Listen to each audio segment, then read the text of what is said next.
Then he became the leader. He was 53 years old.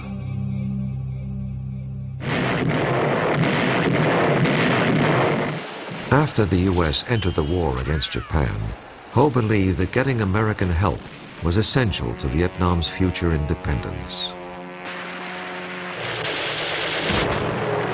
When an American pilot was shot down in North Vietnam, he was brought all the way back to his base in China by Ho.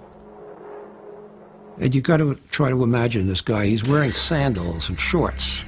He's got this wispy beard, and he looks like, you know, he weighs about 85 pounds, and he looks like he'd be blown over with a feather. Ho offered his services to the commanding officer, General Claire Chennault of the legendary Flying Tigers. Chennault declined the offer, but the Office of Strategic Service, or OSS, America's wartime intelligence service, was interested. They believed that Ho could help them rescue downed pilots, and more important, furnish intelligence information on the Japanese.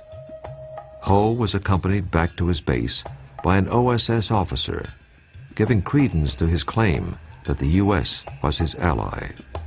When the OSS began supplying radios, weapons, and training, it helped establish Ho's Viet Minh as the preeminent Vietnamese nationalist organization. But once again, Ho's life was in jeopardy. Ho took to his bed and really seemed very sick, so we sent in a paramedic. And indeed, his report, as best I can remember, was saying, this cadaverous old bag of bones is why he's living, I don't know. But he opened his kit and fed him every antibiotic he had, and Ho recovered. Ho greatly appreciated the Americans, and he impressed all of them. He not only spoke and wrote in English, but he seemed to understand their culture, too. He had also acquired a very American habit. He liked to smoke American cigarettes, Philip Morris in particular. But he always carried in his front pocket Vietnamese packets of Vietnamese cigarettes. And then those are the ones that he would offer to the guests. In August of 1945, 2 atomic bombs brought the war to a rapid conclusion. When Japan surrendered, there was really no one in control of Vietnam. Ho moved quickly into the gap. With General Vo Nguyen Giap leading his guerrilla forces, they took control of the north. That must have been an electrifying experience for the masses, and they must have felt that this was the moment. On September 2nd, 1945, nearly 500,000 people attended a huge rally in Hanoi. Ho gave an independence speech that began with the words, "We hold these truths to be self-evident, that all men are created equal, that they are endowed by their Creator with certain inalienable rights, and that among these are life, liberty, and the pursuit of happiness."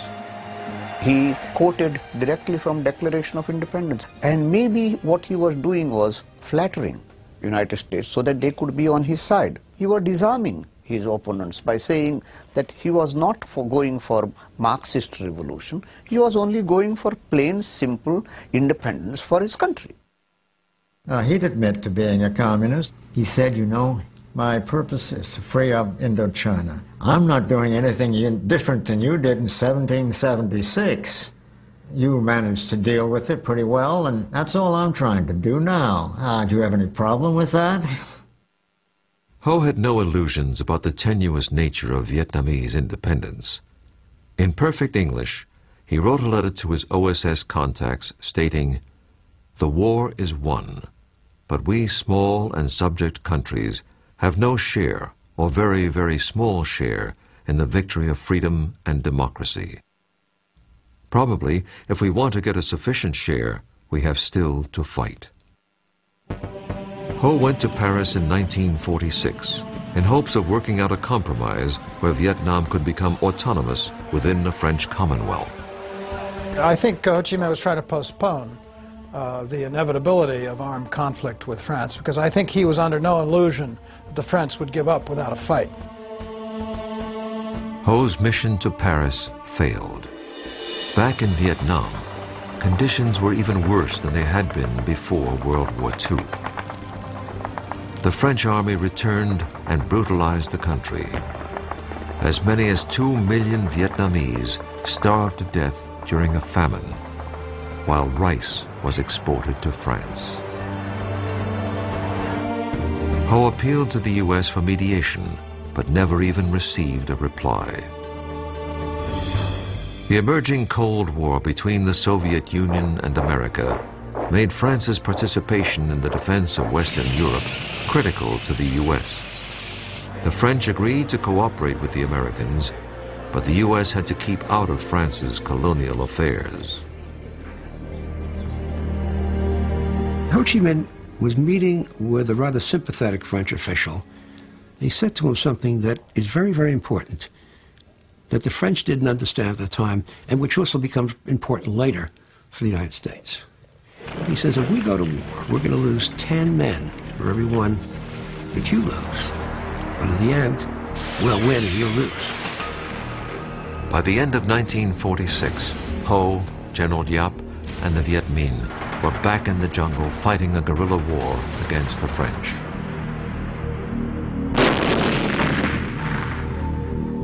Initially, it seemed unlikely that the Viet Minh would have any hope in defeating the French. But by 1954, the French were desperate to end the bloody guerrilla war that seemed to have no end in sight. The French decided to spring a trap for the Viet Minh at a place called Dien Bien Phu. They believed that the ensuing battle would end the Indochina War. It did end the war, but in a way they could never have imagined.